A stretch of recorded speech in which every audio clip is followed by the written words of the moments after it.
Hi guys, welcome back to my channel. Today we are going to start a new series, and that is my How I Edit series, but we're taking it to YouTube. So this is a series that I did on Instagram, and it did really well. A lot of you guys found it very helpful learning all the tips and tricks. I have grown my Instagram over 200,000 followers in 1 year, and I just wanted to share all the tips that I have to how to grow your Instagram, how to create great short form videos. And I just wanted to talk a little bit more in depth on each subject that I've already touched on my Instagram. So today we are just going to start with the basics, and that is what gear do I use to film, to edit, to do the whole process from cameras to the computers, to iPads, all that stuff.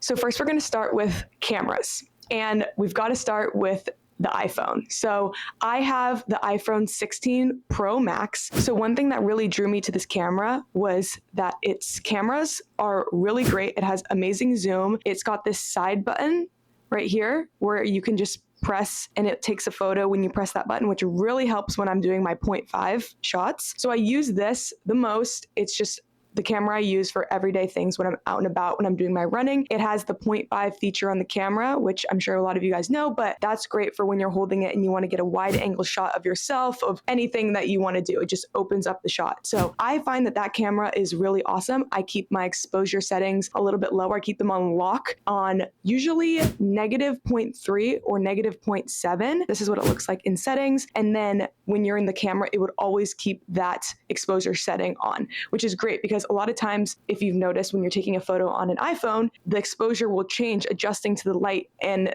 that can get kind of annoying, and it also just kind of ruins the video. I also find that keeping the exposure down a little bit keeps the video very crisp. I don't know why, but when my exposure is down even just -0.3, the video quality exponentially increases. So I usually film in 4K at 30 or 60 frames per second, depending on the feel that I want for the video, whether I want it to be more cinematic or a smoother video for my fast clips. And then I got a terabyte of storage on my phone. So I have a lot of storage, and that's so important for me because I take so many videos. But I think that it's always worth the extra money to upgrade on storage if you're someone who takes a lot of video. On to my next camera, and this is my second most used camera, and probably my favorite though, and that is the Sony ZV-1F. I cannot show it to you right here because I'm using it right now for this video. It's how I shoot all my YouTube. It's how I shoot a lot of my short form videos because you can turn it sideways or you can turn it this way, depending if you want a vertical or a horizontal shot. Right now, we're doing horizontal, obviously, for YouTube. This is what the camera looks like.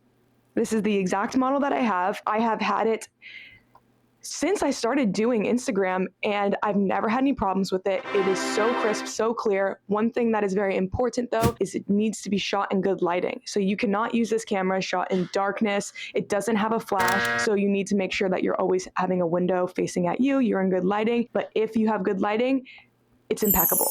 And for this camera, I usually film in 4K at 30 frames per second. And then for a more cinematic look, then I will film in 24 frames per second. So this camera has an autofocus, which really helps focus on your face.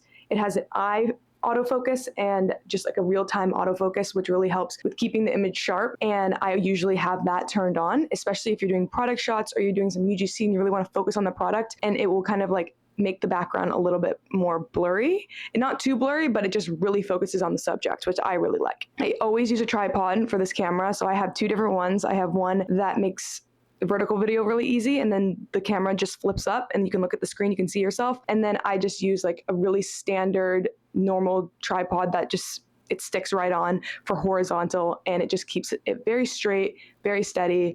Always use a tripod unless I'm going for a more retro look in my videos, then I will hold it in my hand because it kind of gives that old-fashioned, like in the moment feel when the camera's shaking a little bit. So I love that for if I'm going on vacation or if I want to post kind of like a nostalgic feel to my videos, then I will hold it in my hand. So here's a video of what that would look like, giving it more of a nostalgic feel. You can throw some edits on it and it just like really looks like an old vintage camera. And then for everyday use, it's always on a tripod, it's very steady, and it will look something like this video.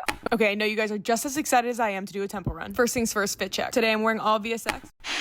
So once I finish filming on the Sony ZV-1F, I will download it to my iPhone or my iPad, and there's a few really easy ways to do this. So they have an app, I believe it's called the Creators app, and it's Sony's app, and you can plug in a USB-C cord into the camera and into your device, and it uploads the videos super fast. If you don't have a cord, you can do it over Wi-Fi. However, I find that it takes probably 10 times longer. Okay, so my next camera that I use so often is the Canon G7X. I've got a little case on it, so it looks a little bit different than maybe you have seen it before. This is her. So the thing about the Sony ZV-1F is it takes really bad photos because you have to be in perfect lighting in order to get that perfect shot. I have just found that I get frustrated when I take photos on that, although I love it for video. It just doesn't do the job for photos. So I always use my Canon G7X for photos. It is such a good photo camera. I will show you some of the photos that I have taken on it. They are so crisp, it's amazing. So the flash feature is really what makes this camera. The one downside to it is they do not make this camera anymore. It is such a good photo camera. They are so crisp, it's amazing. So the flash feature is really what makes this camera. I don't know why Canon decided to discontinue or put on hold. I'm not sure what their plan is with this camera, but it's one of the most popular cameras. Everyone loves it, everyone wants it. They do not make it anymore. So you have to get it off of eBay or buy it secondhand. And sometimes you can find a new one if you find like a reseller who's reselling them on eBay or wherever, but it will be pretty expensive. So this camera was not cheap. I think this cost me about $1,000 when, you know, it was originally selling for a lot less than that, but I've gotten my use out of it. I love it. I bring it on every vacation. I bring it anytime I want to take good photos, and it has never failed me. So I'm going to give you a few tips on how to take a perfect photo on the G7X. So if the lighting is good, no need to do anything. You shoot on this camera, the photos turn out perfectly. You almost never even need to edit them. So if you want to use flash though, which is usually how I take a lot of my photos, a lot of the examples I showed you are with flash, I will turn the camera on. You turn on flash always. It's usually on auto flash, but turn it on as always. Here at the top, there's these little circles right here, right there. Here, let me show you a little better. Let's clip this right here. So right here is this dial. You're going to flip it to scene. Okay, so it's going to be under SCN, that's scene. A lot of times you can just keep it on auto, but if you really want to take those high quality flash portrait photos, like this one, right here is this little person, although yours might be something else because mine's always set on this, but it's portrait. So you're going to want to click portrait. It's that little woman right there, portrait. Turn the flash on. This, perfect. Best camera ever. You're going to be so happy with the way that the photos turn out on this camera if you end up getting it. A little expensive, but so worth it. Okay, for downloading photos on the G7X, you're going to use the Canon app, and their app is called Camera Connect, and these photos go really fast over Wi-Fi. So you actually don't need to use a USB-C for this. You can if you want to, but I find that the photos download, boom, in like 2 seconds. I think it might be because I'm not usually downloading video. So if you are downloading video, you might want to use a USB-C cord. Okay, the last cameras that I use, but not as often, are from Insta360. So the first one I'm going to talk about is 360 X4.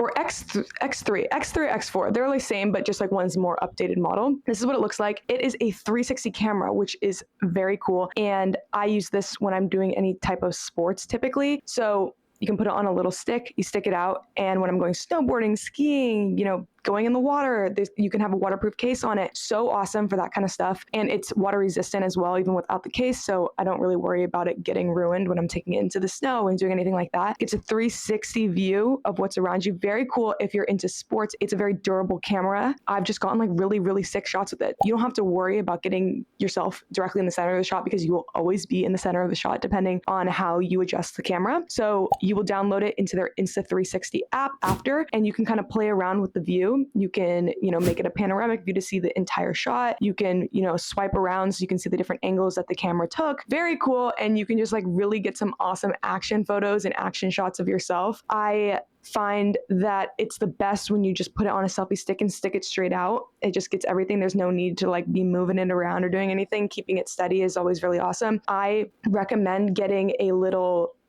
case or a little cover for this camera because it can get scratched, because I am using it for more outdoor sports typically. And then the other camera from Insta360 is the Insta360 Go 3S. So this camera is awesome because it's so small. It comes with this little screen, but you can actually pop the camera out. So the camera comes right out of its little socket right here, and you can actually just use the camera just like this. And it's really cool because it comes with all these different modifications you can put on the back. So you can clip it to yourself right here. You can, there's a little suction cup, I guess it would be. You can stick it to the ceiling. It's magnetic, so you can stick it to the back of a washing machine and then show the inside. It's just, there's a lot of really, really cool shots you can get with this. This is something that if you're really into those like cinematic videos and showing really unusual angles of things, this is just a really cool camera for getting those really unique shots that you could never get with a normal camera. This thing doesn't have flash, not that you would expect it to. You got to shoot in good lighting. So this camera, I don't think is a full 360 view because it only has one camera on the front, doesn't have that second camera on the back, but it's got a very wide angle shot and will capture a lot with just this small lens. Otherwise, very cool camera, very versatile, so small. This one's a really fun camera. Go on the Insta360 app, downloads all right there right away, and then you can just drop it into your camera roll.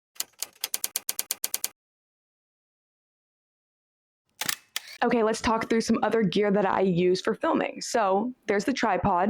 As you know, I mentioned earlier, I have a couple different tripods. So I have one for my Sony ZV-1F, and I've actually got two for that one. So the tripods that I use are this one right here. It's just a standard one. This one's actually from Insta360, but I found that it really works for my Sony ZV-1F. It's just for horizontal video, and I will use this for YouTube. My next tripod is this one. It's a little bit more fancy. It can be a lot taller than my other one. It can go from horizontal to vertical. I use this usually for short form video when I'm filming my get ready for my runs, all those different ones. Anytime I'm filming an ad, I always use a Sony ZV-1F, so then I also use this tripod. And then my last tripod is this one. It's got a magnet on the back, and this one is just for my phone. So most iPhones have that ring magnet on the back. It just snaps on right here, just like this. It can adjust up and down, and I use this one anytime I just want to film something quick on my phone. Okay, now for the mic. So this one that I am using right here, it's just from Amazon. It's a detachable Bluetooth mic.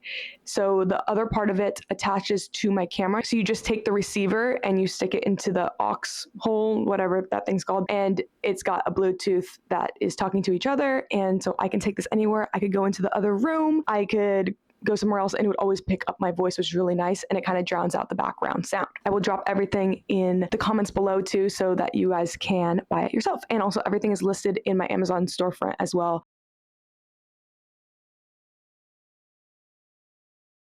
Okay, what do I do now that I have all my clips? They are ready to go. How do I go about editing, and what do I use for editing? So when I am making any short form video, I download all my clips to either my phone if I want to edit on the go, or more commonly, I use my iPad. I find that my iPad is great for editing because it's a bigger screen. I use the Apple Pencil as well. I find that it just doesn't strain my eyes as much as using my phone. It's really great for using CapCut because it has the same interface as the iPhone. I do edit on my phone quite a bit though, when I'm on the go, when I'm traveling. I have the iPad 10. I didn't feel like there was any need for me to get a newer iPad because I'm not doing anything on it besides just editing. So unless you're taking photos on your iPad or anything like that, there is just really no point in getting the newest, brightest, biggest one. Just make sure you have enough storage. I didn't get enough storage, so I had to download some stuff to iCloud. I'm always deleting things. So always make sure that with your iPad, if you're intending on editing on it, that you get one with a lot of storage. So for short form video on my phone and on my iPad, I use CapCut Pro for all of my editing. I think it is the best editing software out there. You can do so much.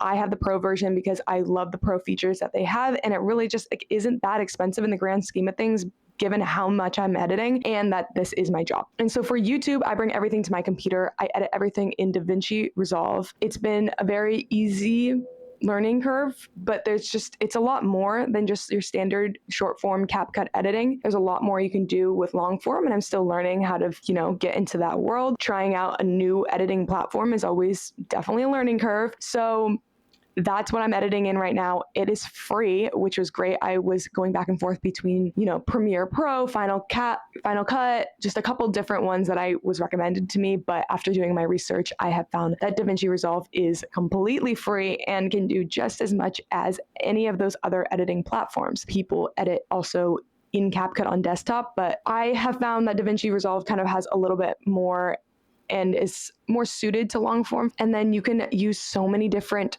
resources like Canva to add some fun features to your long form videos, third-party sites that you can pull into DaVinci Resolve to just make your video that much better. So those are all the main tools and all the cameras that I use to create all my content. I will touch back with you guys next week for a second episode on how I edit, and I'm so excited to be talking about this in more depth with you guys because there is just so much to share when it comes to the world of filming, editing, growing your social media, and I just want to be here to help. Love you guys. Bye.